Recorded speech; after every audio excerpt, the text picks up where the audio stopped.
Hello everyone, स्वागत है आप सभी का आज की इस नई क्लास में। आज की इस क्लास में हम लोग रेशियो के सेकंड पार्ट को देखेंगे। कल के वीडियो में हमने रेशियो के कुछ बेसिक चीज़ों के बारे में देखा था और काफ़ी सारे क्वेश्चन को भी देखे थे। आज की सेशन में उससे आगे करते हैं। तो आज ये वीडियो को सभी सवाल कल हमने कर लिया था, लगभग 9 नंबर तक के सवाल कर लिए थे हमने। आज हमारा यहाँ से होगा 10 नंबर सवाल से होगा, माफ़ कीजिएगा ये वाला सवाल, क्योंकि कल हमने कहा था कि एक नया टाइप है तो इसको हम यहाँ पर सीखेंगे। ठीक है, देखिए आज का एक नया टाइप है रेशियो में सीखने के लिए। आपको दूसरा कुछ डायरेक्ट सभी चीजें मैं आपको बताने की कोशिश करता हूं। जैसे यहां पर लिखा गया कि यदि 3x बराबर 5y बराबर 4z है, तो इसमें साधारण सा बात है कि आप बताइए x y z का मान कितना होगा, यानी कि x y z का तीनों का मान आपको बताना है कि कितना होगा। देखिए इस तरीके का जब भी सवाल आपको मिलेगा तो आपको क्या करना है, उससे पहले आप एक चीज मान लीजिए कि कभी देखिए कभी क्या होता है, अगर ऐसे रहा कि 2a बराबर 3b है, ठीक है, 2a बराबर मान लेते कि 3b है, और आपसे पूछेगा कि भैया बताइए a अनुपात b, या तो a b का मान कितना होगा, यानी कि a बराबर क्या होगा और b बराबर क्या होगा, इस प्रकार से वैल्यू पूछेगा। तो इसको अगर साधारण तरीके से हम लोग सॉल्व करते हैं तो कैसे करेंगे, यहां से अगर a का मान को चाहिए तो a लिखेंगे, और इस b को हम क्या करेंगे, इस b को बराबर के ऊपर टी है तो ई पट्टी ले आएंगे तो ये नीचे आ जाएगा b। अब क्या होगा, बराबर की पट्टी तो 3 है तो इसको रहने देंगे। अब देखिए अब ये बराबर के इस साइड में है, उस साइड जाएगा तो नीचे आ जाएगा, यानी कि गुना में रहता है तो उधर भागा में होता है, और उधर भी गुना में रहेगा तो बराबर के ई पट्टी आएगा तो वो भागा में बदल जाता है। ठीक है, तो जैसे यहाँ पर 2 है तो ये नीचे आ जाएगा, यानी कि a का वैल्यू अब क्या हो गया, जिसके बराबर में जो वैल्यू है वो उसका वैल्यू हो जाता है। तो जिस प्रकार से यहाँ पर a है तो a के आगे 3 है, यानी कि a का मान हो गया 3 और b का मान 2 हो गया। ठीक है, तो मैं आपको इस चीज को इसलिए दिखाया हूं यहां पर, मतलब बताने की कोशिश किया हूं कि आप इस चीज को डायरेक्ट देख के बता सकते हैं कि ये और ये, इसको आप देखकर ही बता पाएंगे इसका वैल्यू कैसे होगा। तो उसको जब समझते हैं, देखिए जब भी आपको इस 2 डिजिट में 3 कुछ भी रहेगा ना, और जैसे हमको a का मान चाहिए तो a का अपना मान को छोड़ देंगे, इसके साथ जिसका दूसरा वैल्यू लगा होगा वो a का मान होगा। जैसे 2a है तो यहां से हमको a चाहिए तो a का इसका पूरा वैल्यू को छोड़ देंगे, आगे जो वैल्यू होगा सिर्फ वो मेरा किसका होगा, a का मान हो जाएगा। जैसे 3 है तो ये हो गया a का मान 3। उसी प्रकार से b को चाहिए तो b को अपना वैल्यू पसंद नहीं है, इसको अपना वाला को छोड़ देंगे, ये दूसरा वाला का लेगा तो दूसरा में कितना है 2 है तो b का वैल्यू 2 होगा। ये चीजें कंडीशन में आपको समझाने की कोशिश कर रहा हूं, ये 2 डिजिट में बात हो रहा है। यहां पर भी देखिए जब इसको मैंने बेसिक तरीके से सॉल्व किया हूं तो भी यही चीज आया है कि a बराबर 3 है और b बराबर 2 है। तो उम्मीद करिए ये चीज आप समझ पाए होंगे। फिर से आप यहां देखिए अगर मान लेते कि कल के दिन आपको 3 डिजिट मिल जाए, कि इस प्रकार से मिल जाएगा कि आप बताइए कि यहां पर 4a बराबर 3b बराबर 1c रहेगा। ठीक है, और अब आपको इसमें डायरेक्ट निकालना कि a b c का मान बताइए कितना होगा। तब अब हम इतना सॉल्व नहीं करेंगे, ठीक है, हम डायरेक्ट यहां पर निकाल पाएंगे कि देखिए हमें एक चीज पता है, ये चीज समझ गए ना आप, इसको मैं थोड़ा सा साफ कर देता हूं। ठीक है, देखिए आपको एक चीज पता होगा कि अगर मैं इसका वैल्यू चाहिए तो a का वैल्यू चाहिए अगर हमको, तो a अपना वैल्यू को छोड़ देगा, यानी कि a के साथ जो जो वैल्यू है वो दोनों को लेगा।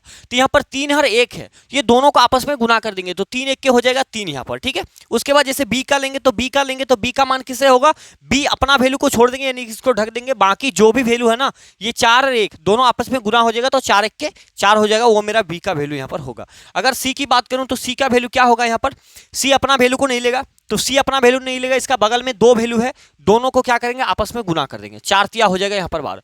तो ये a b और c का डायरेक्ट वैल्यू आ गया। उम्मीद करें ये दोनों बात आप समझ पाए होंगे। ठीक है, अब आ जाते हैं सवाल पर। अब आप इस सवाल को आराम से करके लेके चले जाओगे। ठीक है, देखिए सवाल क्या कहता है कि 3x 5y और 4z यहाँ पर दिया गया है, और इसमें हमको बताना है कि x y z का मान कितना होगा। तो अगर मैं यहां से x का मान निकालूं, x का निकालने की कोशिश करते हैं, x का निकालूं तो x को ढक देंगे, बगल में क्या है यहां पर 5 और 4 दोनों को गुना कर दीजिए, आपस में दोनों को गुना कर दीजिए, 4 5 हो जाएगा 20, तो x का मान हो गया यहां पर 20। ठीक है, पहला वाला। उसके बाद y का वैल्यू पूछा गया है तो y को ढक देंगे, दोनों को आपस में गुना कर दिए, 4 तिया कितना हो जाएगा 12, तो ये 12 हो जाएगा। उसके बाद z पूछा गया तो z को इसे अनुपात लगा देंगे, z पूछा गया तो z को वैल्यू को ढक देंगे। उसके बाद यहाँ पर क्या है 3 5 हो जाएगा डायरेक्ट यहाँ पर 15, तो ये हो जाएगा। इसी तरीके से यहाँ पर इसका सही उत्तर हो गया 20 12 15, 20 12 15। अगर कोई संख्या है जिससे ये काटा जा सकता है 20 12 15 इसका सही उत्तर होगा, ये कटेगा नहीं, तो इसका राइट आंसर यहाँ पर सी नंबर हो जाएगा। ठीक है, उम्मीद करें ये चीज आप समझ पाए। इसको काट के हम छोटा कर सकते थे, कब कर पाएंगे, जब मान लेते कोई एक नंबर हो और जब तीनों को काट दे, मतलब कोई एक ही नंबर से हम तीनों को काटेंगे तभी काटेंगे, अन्यथा नहीं काटते हैं। ठीक है, ये बातें आप समझ गए होंगे। चलिए अगले सवाल पर बात करते हैं। ये एक कंसेप्ट है और यहीं पे ये खत्म हो जाता है। ठीक बात है कि नहीं? बाकी सवाल इससे पूछे जाते हैं। देखिए अब यहां पर सवाल है, एक अच्छा सा सवाल है, इसको समझते हैं और कोशिश करते हैं बनाने का। देखिए सवाल कहता है कि x रुपये की राशि को ए, बी और सी में इस प्रकार विभाजित किया जाता है कि ए और बी के शेयरों का अनुपात 7:12 है और बी और सी के शेयरों का अनुपात 8:5 है। यदि ए और सी के हिस्से का अंतर 214 है तो x का मूल्य क्या है? यानी कि वो नंबर क्या है? क्या कह रहा था कि x रुपए की राशि यानी कि x का मूल्य निकालना है कि वो राशि कितना होगा, वो टोटल राशि को हमको निकालना है। ठीक है, तो चलिए आ जाते हैं। देखिए ए और बी का जो अनुपात दे रखा है वो कितना दे रखा है? यहाँ पर ए और बी का अनुपात दे रखा है 7:12। ठीक है, उसके बाद बी और सी, उसके बाद बी और सी का दे रखा है यहाँ पर कितना? 8:5। ठीक है, और ए और सी का डिफरेंस, ए और सी का जो यहाँ पर ए और सी है ना, इसका क्या दिखाया गया? ए और सी के अंतर दिया गया है 214, इसको भी ध्यान में रखेंगे हम। उसके बाद हमें निकालना कि एक्स का वैल्यू कितना होगा, यानी कि वो टोटल मूल्य क्या होगा। तो टोटल पैसा हम कैसे बता पाएंगे? जब हमको ए बी सी तीनों का मान पता होगा, ए बी सी तीनों का मान पता होगा, उसको जोड़ने के बाद तो टोटल आएगा। तो इसके मदद से हम यहां से ए बी सी का मान को निकाल लेते हैं। तो ए बी सी का मान निकालेंगे तो ये ए बी और सी कैसे निकलता है? कल हमने एक चीज आपको बताया था, याद होगा। जब भी हमको ए का वैल्यू चाहिए तो दोनों को आपस में गुना कर देते हैं इस प्रकार से। जब भी ए को चाहिए तो 8 7 यहाँ पर हो जाएगा 56, ये ए का वैल्यू। बी का चाहिए तो ये वाला हट जाएगा, बी इस प्रकार से ले लेगा तो 12 8 हो जाएगा 96। और सी का जब चाहिए तो ये 12 पंचे कितना हो जाएगा 60, तो यहाँ पर 60 लिख देंगे। अगर कोई एक ऐसा नंबर जो सबको काट दे तो उसको ले आइए, जैसे 4 का इस्तेमाल कर सकते हैं, 4 से सब कट जाएगा। 4 के 4, 4 4 16, 4 यहाँ पर कितना? 4 दूने 8 और 4 दूने 8, 4 4 16 यहाँ पर। ठीक है, उसके बाद 4 से इसको काटेंगे तो 4 कम 4, 4 पंचे 20, 14 24 और 15 ये आ गया। 14 24 और 15 आ गया ए बी सी का मान। ठीक है, उम्मीद करें इतना बात समझ गए। अब देखिए सवाल में दिया गया है कि ए और सी का जो अंतर है वो कितना है? 214। ये ओरिजिनल अंतर दिया गया है 214। ए और बी का, ए और सी का जो पैसा का अंतर है वो 14 है। लेकिन आपने यहां पर क्या देखा कि ए और सी का अंतर यहां अनुपात में कितना? 1। तो कहीं ना कहीं यही एक का मान इतना है। निकालना किसका है? निकालना है आपको, कल हमने एक चीज बताई। ठीक है, तो 214 ये क्या है? ए और सी का अंतर का मान है। तो ए और सी का अंतर यहां पर आपको 1 झलकेगा। ठीक है, उसके बाद आपको निकालना कि x कितना है, x का वैल्यू यानी कि टोटल वैल्यू कितना है। तो टोटल इसी अनुपात को तो जोड़ देंगे तो मेरा टोटल निकल जाएगा। आप बोलेंगे सही बात है, तो सबको जोड़ दीजिए। यहाँ पर 5 4 9 और 9 4 कितना हो जाएगा? 13। इसको हम मिटा देते हैं यहाँ पर, तो ये हो जाएगा 13। हाथ में रहा 1 1 2 3 1 4 1 5, बस इसको सॉल्व कर दिया हो जाएगा आंसर। अब इससे इसको गुना कर देंगे तो मेरा आंसर आ जाएगा, वो ओरिजिनल वैल्यू आ जाएगा। ठीक है, तो गुना कर देते हैं यहाँ पर 214 और 53, इसको गुना कर देंगे 3 4 12 के 2 हाथ में 1। अन्यथा आप ऐसे गुना कीजिए, छोड़ दीजिए इसको। देखिए कैसे गुना करेंगे, पहले तो यहाँ से 3 को हटा दीजिए। आप 3 को हटा लेंगे तो आसान हो गया। 3 से अगर इस टोटल को गुना कर दिया जाए तो कितना होगा? 200 तिया 600 और 14 तिया 42, यानी कि 642। तो मेरा पहले ये आ गया। ठीक है, 642। अब यहां पर बचा है 50 और 214। 50 और 214, तो अब गुना करना आसान है। 50 के लिए 1 0 पहले ही लगा देंगे। ठीक है, अब 5 बचेगा, 5 से इसको गुना कर सकते हैं। 5 दूने 10 यानी कि 1000 और 14 पंचे 70, तो 1070 हो जाएगा। यानी कि 1000 यहाँ पर इस प्रकार से 70 हो जाएगा। और 1 0 तो पहले से ही है कि नहीं? 1070 1 0, यानी कि यहाँ पर कैसे हो जाएगा? यहाँ पर देखिए 1070 पहले से 1 0 और ये 642, तो इसका सही उत्तर हो जाएगा 2 4 713 के 3 हाथ मेरा 1 1 1 11342 इसका सही उत्तर हो जाएगा, जो कि आप ऑप्शन में ये वाला देख पा रहे हैं। ये गुना कैसे किया आपको समझ में आया होगा। अगर आपको 2 अंक में लेकर भी करेंगे तो यही आंसर आएगा। हमने क्या किया है कि इसमें 53 में से पहले 3 को इस टोटल से गुना कर दिया। हमने 3 को पहले इससे गुना किया तो आसान हो गया। 3 को हमने क्या किया, पहले 2 से गुना किया, 200। तो 200 तिया 600 और 14 तिया 42, तो 642 हो गया। हम एक जगह लिख दिए। उसके बाद तो यहाँ 214 है, यहाँ पर 50 आ गया, 50। तो 50 से किसी चीज को गुना करना और आसान है क्योंकि लास्ट में 0 है। तो 1 0 अपने मन से तो पहले आएगा ही अपना 0 वाला। उसके बाद बचा है 5। अब 5 से इसको अगर गुना कर दिया जाए तो कितना आसान। देखिए 5 चौके 20 के शून्य, हाथ मेरा 2, 5 का 5 और 2 7 और 5 दूने 10। ये एक तरीका था। बाकी 5 से हम इसको डायरेक्ट गुना कर दिए कि 200 को यहाँ से निकाल दिए। तो 200 को 5 से गुना किए, 2 पंचे 10 यानी कि 1000 हो गया। और 14 पंचे 70, तो 1070 और पीछे से एक 0 था। उम्मीद करिए ये चीजें आप समझ पाए होंगे। तो इस सवाल का आंसर डायरेक्ट यहां पर इतना हो जाएगा। ठीक है, तो अगले सवाल पर बात करते हैं, आ जाइए। अगला सवाल क्या है, देखिए समझने की कोशिश करते हैं। अगला सवाल क्या है, कहता है कि तीन संख्याएं 1/2 अनुपात 2/3 अनुपात में 3/4 के अनुपात में है। सबसे बड़ी और सबसे छोटी संख्या के बीच का अंतर 27 दे रखा है। सबसे बड़ा और सबसे छोटा संख्या का अंतर 27 दे रखा है। सबसे छोटी संख्या क्या है, सबसे छोटी संख्या हमको निकालना है। तो देखिए रेशियो जो दिया गया है ना, ये क्या है, 1/2, यहां पर कितना है 2/3, यहां पर कितना है 3/4। इसको पहले हमको सीधा करके इसका ओरिजिनल मान निकालना होगा, मतलब फ्रैक्शन में हम रेशियो को नहीं रखेंगे, ठीक है, इसको सीधा करेंगे। तो सीधा करने के लिए क्या करते हैं हम लोग, तो इसमें कौन छोटा कौन बड़ा है तो हम पता करना है ना। तो नीचे वाले का सबका एलसीएम ले लीजिए, आप नीचे वाला का एलसीएम लेके सबसे गुना कर दीजिए। तो 2 3 4 का एलसीएम कितना हो जाएगा 12 हो जाएगा। तो 12 से इसको भी गुना कर दीजिए आप। यहाँ पर आगे यहाँ पर भी 12 को गुना कर देंगे, यहाँ पर भी 12 को गुना कर देंगे। इसको गुना करने से हमें ये चीज पता चल जाएगा, ये जो तीनों फ्रैक्शन है इनमें कौन बड़ा और कौन छोटा, ठीक है। तभी तो हम बता पाएंगे कि सबसे बड़ा कौन सबसे छोटा कौन, ये तो हमको करना होगा ना, ठीक है, समझ गए। अब देखिए 2 से इसको काट देंगे 6 बार में, 3 से इसको काट देंगे 4 बार में, 4 से इसको काट देंगे 3 बार में। अब 6 1 के 6 पहला नंबर आ गया, दूसरा नंबर 4 दूनी 8 आ गया, तीसरा नंबर 3 3 9 आ गया।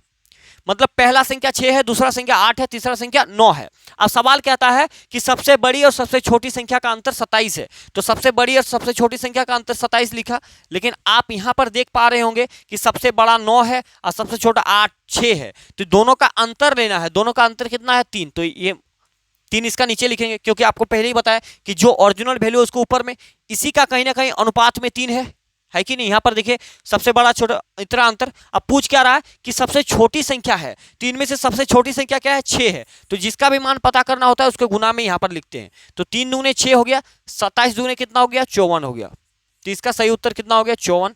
आई होप ये चीजें आप समझ पाए होंगे, इतनी सी बात आप समझ पाए होंगे, कोई बड़ी बात नहीं है, ठीक है। उम्मीद करें ये चीजें आप समझ पाए होंगे। अगले सवाल पर बात करते हैं, सारी चीजें क्लियर हो जाएगा, ठीक है। अगला सवाल देखिए क्या कहता है, सारी चीज मतलब रेशियो का ही है, अभी प्रपोर्शन में हम लोग गए नहीं, ठीक है। रेशियो का सवाल, यदि पी क्यू बराबर 10:11, ठीक है, पी क्यू बराबर 10:11 है, क्यू आर बराबर 11:12 है। तो सवाल का डिमांड क्या है कि पी प्लस क्यू बताइए, क्यू प्लस आर अनुपात आर प्लस पी क्या होगा, ठीक है।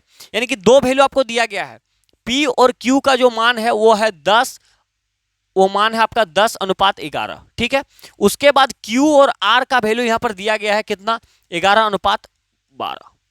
अब देखिए P plus Q, Q plus R और R प्लस P चाहिए, यानी कि P Q R तीनों का मान आपको पता करना होगा। यहां से आप बोलेंगे ये इससे आसान कोई चीज ही नहीं है। यहां से आप डायरेक्ट यहां से P और Q और R तीनों का मान को आराम से निकाल लेंगे। P का मान पता करना है तो क्या करेंगे, P यहां पे है, यानी कि इस लाइन को समेट गुना कर दिए 11×110, ठीक है। उसके बाद Q का मान पता करना है, तो Q इस कोना कोनी है ना, तो कोना कोनी गुना करेंगे, ये मान को यहां से हटा देंगे। अब ये इसके साथ बना लेगा, तो 11 × 11 कितना हो जाएगा 121। उसके बाद R का वैल्यू चाहिए हमको, तो R ये गुना हो जाएगा, तो 11 × 12 कितना हो जाएगा 132। 1 ने 22 के 2 हाथ मेरा 2, 11 के 11 और 2 13। अब देखिए अब ये किसी चीज से कर सकता है, तो आप बोलेंगे जी भैया यहाँ पर कट जाएगा, सबको अगर मैं काटूं ना तो 11 से कट जाएगा, तो 11 कम 11 यानी कि 10 आ जाएगा। 11 से इसको काटूं तो 11 बार में 11 के 11 11 के 11, उसके बाद इसको काटूं तो 11 के 11 11 दूने 22, तो ये आ गया 10 11 12। ये आ गया P का मान, Q का मान और R का मान। लेकिन आपको क्या चाहिए उसको ध्यान रखना है, आपको चाहिए P plus Q, P plus Q यानी कि P और Q इसको और इसको पहले जोड़ दिए, तो 10 और 11 कितना हो जाएगा 21, तो यानी कि पहला वाला मान हमारा 21 आया, ठीक है। दूसरा क्या पूछा है, Q प्लस R पूछा है, तो Q मेरा यहाँ पर 11 है और R मेरा यहाँ पर 12 है, तो दोनों को जोड़ देंगे तो 11 दूने 22 और 1 हो जाएगा यहाँ पर 23, ठीक है।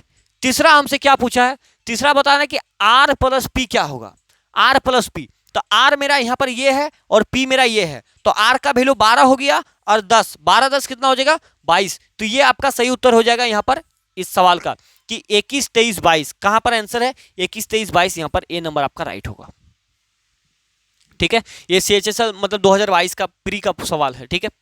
तो उम्मीद करें ये चीजें आप समझ पाए होंगे, मतलब अनुपात ही है, आप बैठ के बनाइएगा ना आराम से निकल जाएगा कि किस प्रकार से पूछ रहा है। कोई जरूरी नहीं कि हर बार, हमने आपको कल ही बताया था कि कोई जरूरी नहीं कि हर बार आपको P Q R का ही वैल्यू पूछे, वो कुछ भी मिक्स करके पूछ सकता है। कभी ऐसा भी पूछ देगा कि 2P प्लस Q का वैल्यू आप बताइए, तो यहाँ पर आप कैसे बताएंगे, अगर आपको मान लीजिए ऐसे पूछ देगा तो आपको 2 लिखना है, P का मान कितना है, यहाँ पर P का मान है यहाँ पर 10, तो 2 × 10 और प्लस का Q का मान यहाँ पर कितना है 11, तो ये करेंगे 10 दूने हो जाएगा 20 प्लस 11, अब इसको जोड़ेंगे तो कितना हो जाएगा 31 हो जाएगा। तो अब इसका यहाँ पर 31 होता है। ऐसे अगर पूछता तो हम यहाँ पर डायरेक्ट बताते, बाकी जो भी पूछेगा आप आराम से बता सकते हैं। ये 3 चीज से रिलेटेड ही हमसे पूछेगा और ज्यादा कोई दिक्कत आपको नहीं होगा। ठीक है, उम्मीद करें ये भी चीज आप समझ पाए होंगे। अगला सवाल देखिए, अगला सवाल क्या कहता है, अगला सवाल समझने का कोशिश कीजिए। सवाल कहता है कि a प्लस बी अनुपात b प्लस सी प्लस ए बराबर 7, 6, 5 है। a प्लस बी प्लस सी बराबर 27 दे रखा है। तो 1/a 1/b और 1/c का वैल्यू का मान क्या होगा? ठीक है, ये चीज आपको निकालना है।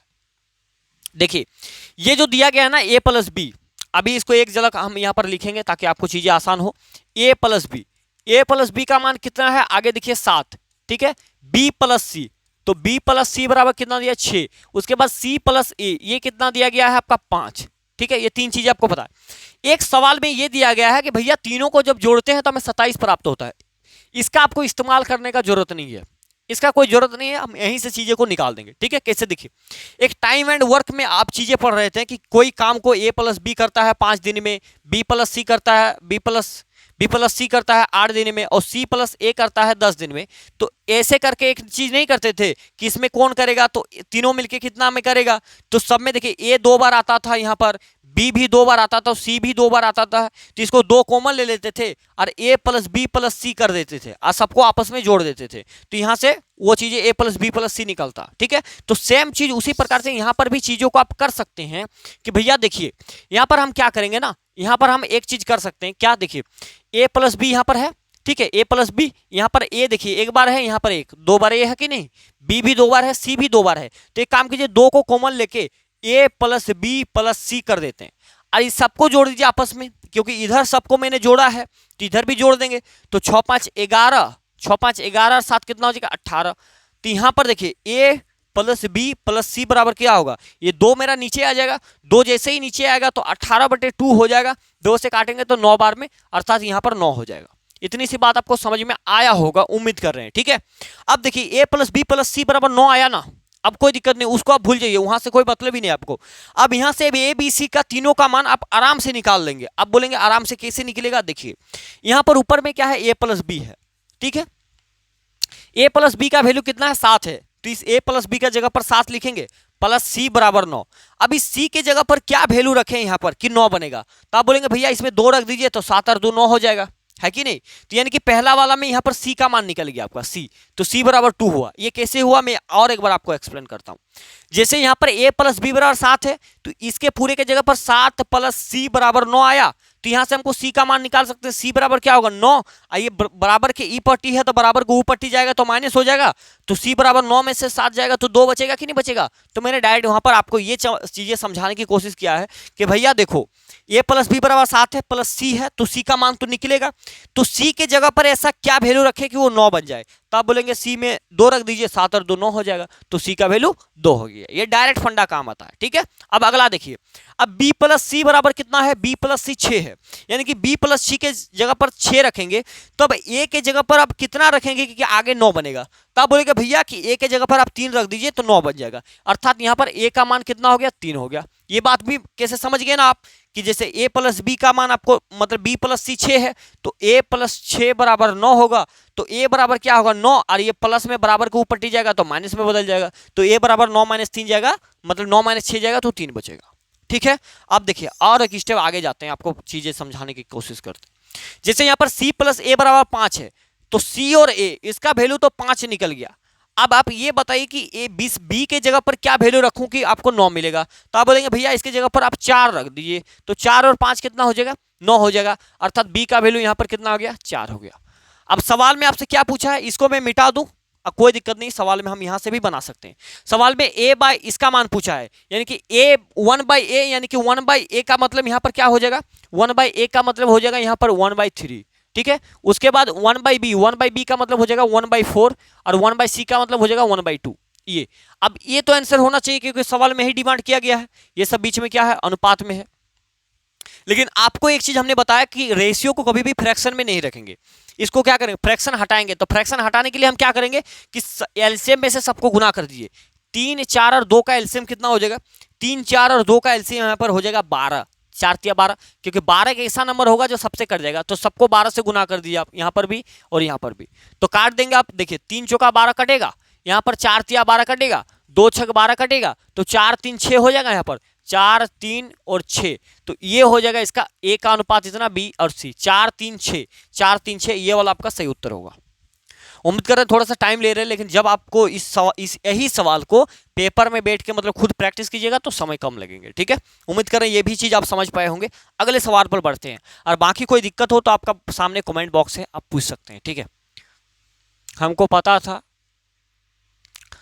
पता था कि इसकी गलती ये करता है। ठीक है, इसको मैं थोड़ा सा क्वेश्चन में मिसिंग है, माफ कीजिएगा, मैं इसको थोड़ा सा सॉल्व मतलब क्वेश्चन ये सारा चीज़ ना स्क्वायर है। ठीक है, ये सारा चीज़ ना स्क्वायर में है। ठीक है, तो एक बार आप देख लीजिएगा, थोड़ा सा माफ कीजिएगा, गलती मेरा ही है यार टाइपिंग में। ठीक है, तो ये भी स्क्वायर में है, इसको मैं अब आपको करा देता हूँ, सवाल अच्छा है, ये भी सारा चीज़ क्या है स्क्वायर में है। ठीक है, और आपके ये सही है कि बी माइनस ए सी माइनस बी या सी माइनस ए पूछा गया। स्क्वायर मतलब टाइपिंग में स्क्वायर चढ़ा नहीं तो उसके बगले में आ गया। ठीक है, अब देखिए, अब इस सवाल में क्या है कि ए बी सी 3 ऐसी धनात्मक संख्याएं हैं कि ए स्क्वायर प्लस बी स्क्वायर अनुपात B square plus C square और सी स्क्वायर प्लस ए स्क्वायर का मान दिया गया 34 61 45, तो बी माइनस ए सी माइनस बी और सी माइनस ए का वैल्यू क्या होगा, ये हमको चाहिए।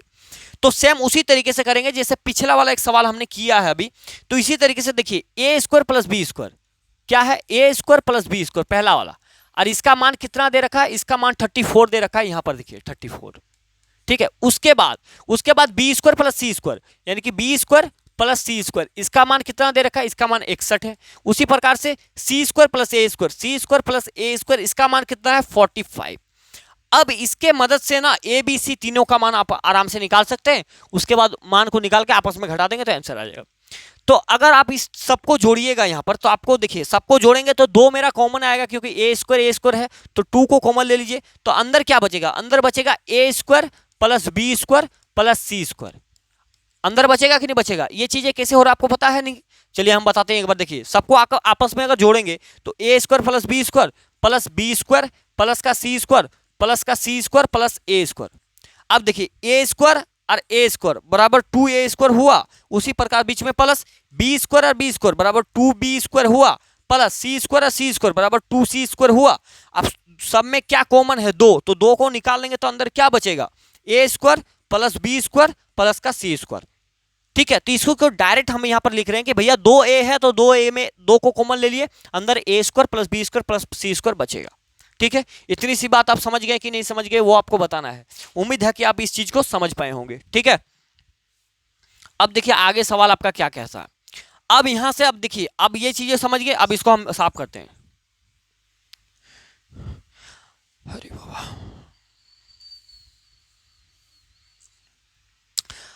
अब इसको भी आपस में जोड़ दीजिए, आप कितना हो जाएगा, देखिए 4 1 5 5 5 10 के शून्य हाथ मेरा 1 6 4 10 3 13 14।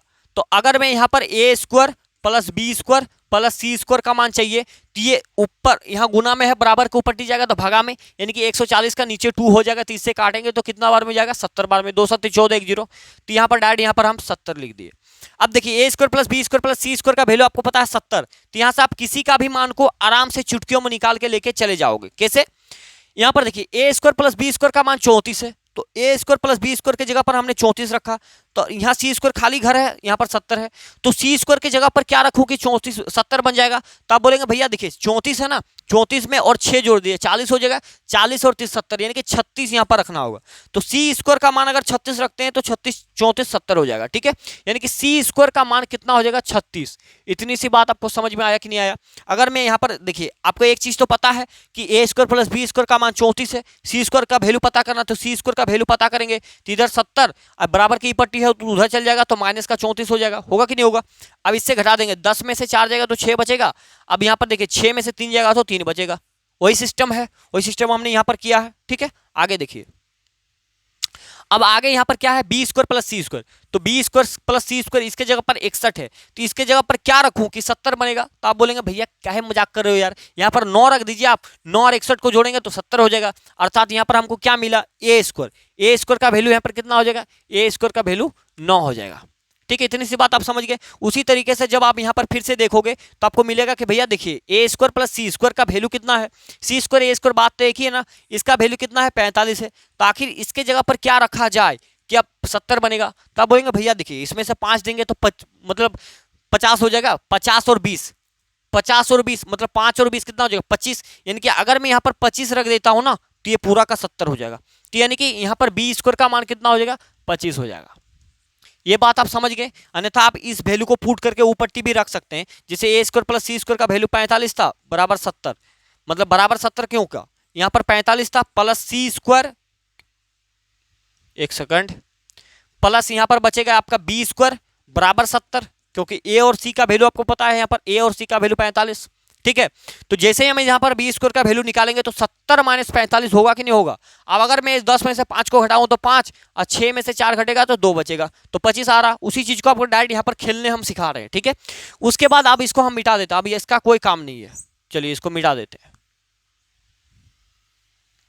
अब देखिए, अब एक चीज आपको क्या चाहिए, ए माइनस बी माइनस सी, इस प्रकार से वैल्यू चाहिए। अब सी स्क्वायर बराबर 36 है, सी का स्क्वायर बराबर 36 है कि नहीं, तो सी स्क्वायर बराबर अगर 36 है तो सी का मान निकालेंगे तो स्क्वायर है तो उधर क्या चढ़ता है, रूट चढ़ता है, तो 36 का रूट कितना होता है 6, अर्थात सी का मान कितना हो गया 6, अर्थात सी का मान हो गया आपका 6। उसी प्रकार से ए स्क्वायर है तो उधर रूट चढ़ेगा, यानी कि रूट 9 होगा, 9 का मतलब क्या होता है 3 होता है रूट से बाहर, तो अर्थात ए का वैल्यू यहाँ पर कितना हो जाएगा 3। उसी प्रकार से बी 25 है बी स्क्वायर, तो बी का मान यहाँ पर कितना हो जाएगा 5 हो जाएगा। ठीक है, इतने से बात आप समझ पाए होंगे, यहाँ पर कितना था 9 था, इतनी से बात आप समझ पाए होंगे। अब देखिए जैसा जैसा पूछा गया वैसा कर देंगे।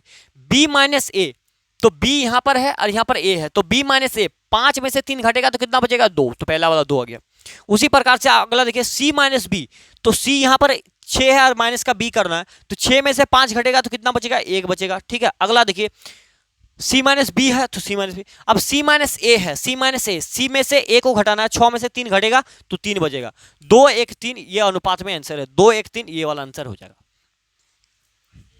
ठीक है, तो उम्मीद करें ये भी चीज आप सवाल समझ पाएंगे। सेम टू सेम अगला वाला ही सवाल था, उसमें प्लस था शायद, इसमें माइनस है। ठीक है, इसमें स्क्वायर भी पूछा गया। अगले सवाल पर बात करते हैं, आ जाइए। देखिए ये एक सवाल है, बेहतरीन सा सवाल है, अगर आप इस चीज को बनाना चाहते हैं तो आराम से आप बना सकते हैं। क्या करेंगे, ए बी सी का मान आपको ये दिया गया है और आपसे पूछा गया कि A by B, B by C, C by A, इस प्रकार से मान चाहिए।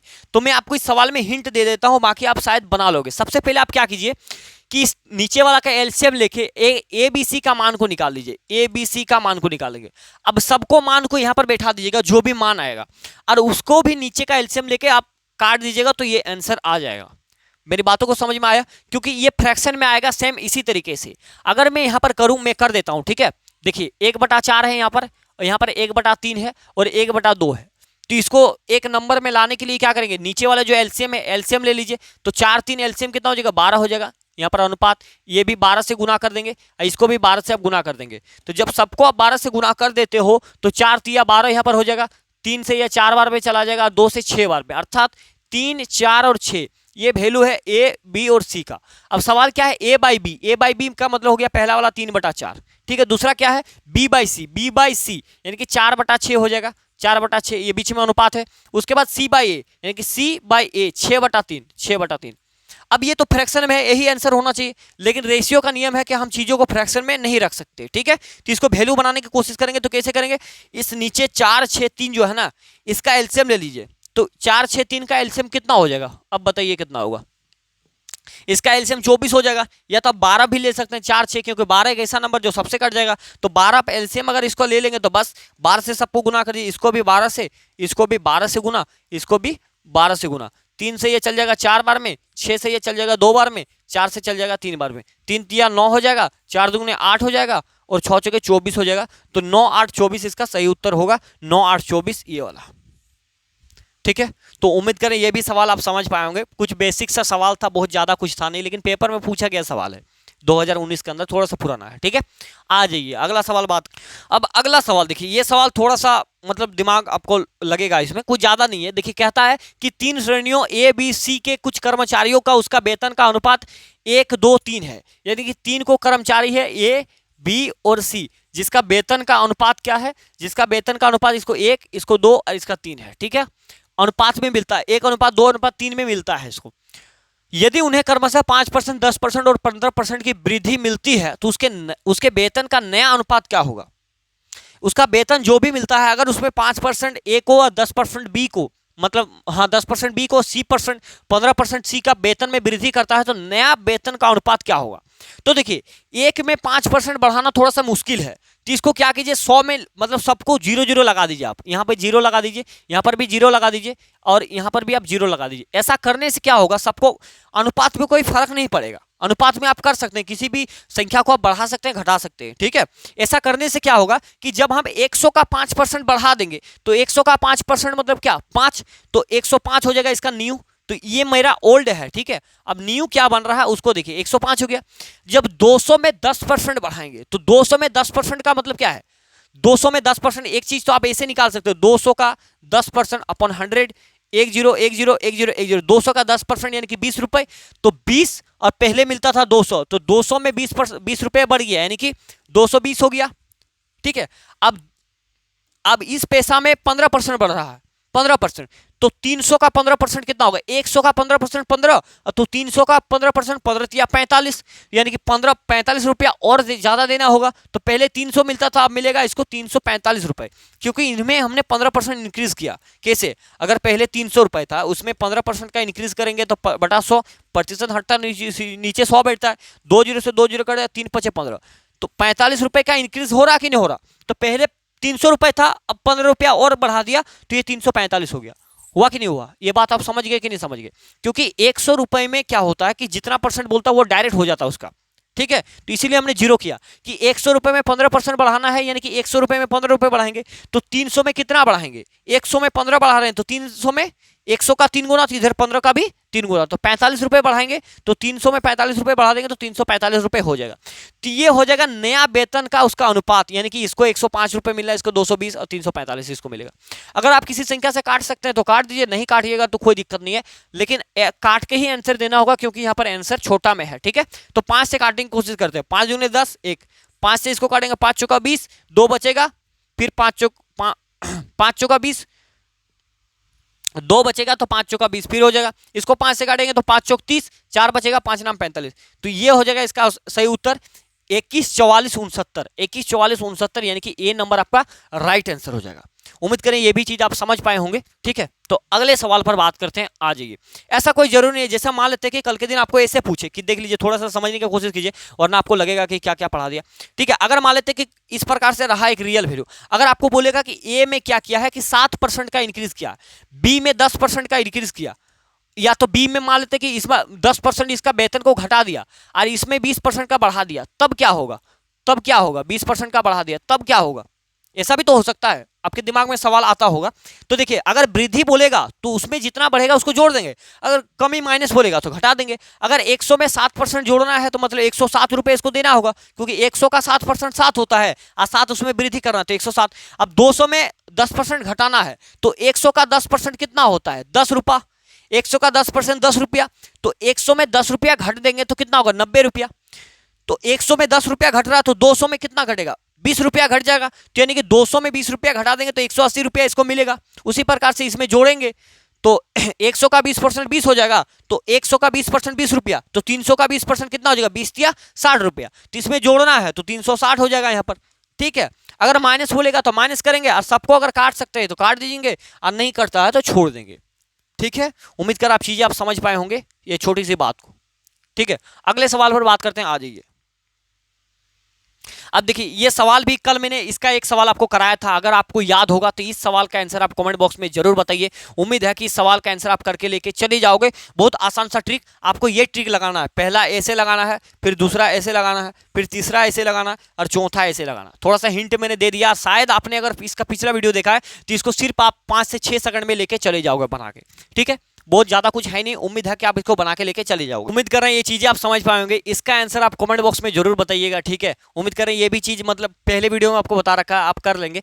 तो आज का वीडियो पे को यहीं पर समाप्त करते हैं, मिलते हैं नेक्स्ट वीडियो में, तब तक के लिए धन्यवाद, जय हिंद।